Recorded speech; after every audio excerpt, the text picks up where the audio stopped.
લોઢું ગરમ હોય ત્યારે હથોડો મરાય એ કહેવત પ્રમાણે જેમ જેમ ચૂંટણી નજીક આવી રહી છે તેમ તેમ દલિત આંદોલન હેઠળ વધારે ને વધારે મુદ્દા ઊભા કરાશે એવી પણ ચીમકી જિગ્નેશ મેવાણીએ ઉચ્ચારી હતી।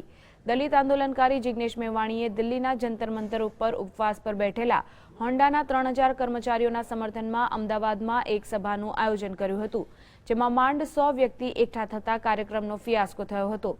રાજસ્થાનના હોન્ડા કંપનીના પ્લાન્ટમાં કામ કરતા 3000 કર્મચારીઓને છૂટા કરતા દિલ્હીના જંતર મંતર પર આંદોલન ચાલી રહ્યું છે।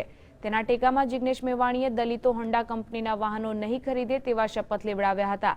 જોકે દલિતોની સ્થિતિ દયનીય છે તેવા મુદ્દા સાથે દલિતોનું આંદોલન ચલાવી રહેલા જિગ્નેશે કબૂલ્યું હતું કે અનામતના કારણે દલિતોની સ્થિતિ સુધરી છે અને દલિતોમાં મધ્યમ વર્ગ પેદા થયો છે અને તેઓ હોન્ડાના વાહનો ખરીદે તેવી સ્થિતિમાં આવી ગયા છે।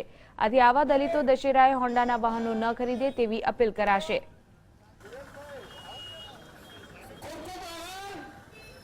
અંદર પણ એક રિઝર્વેશનના કારણે મધ્યમ વર્ગ ઉપસ્થિત થયો છે। પ્રત્યેક દલિત હોન્ડા ના ખરીદી શકે એવી પરિસ્થિતિ પણ નથી, પણ જે કોઈ પણ દલિત સમુદાયનો વર્ગ હોન્ડા ખરીદવું પોસાય છે, એટલીસ્ટ એ વર્ગ આ દશેરા અને દિવાળી હોન્ડા ના ખરીદે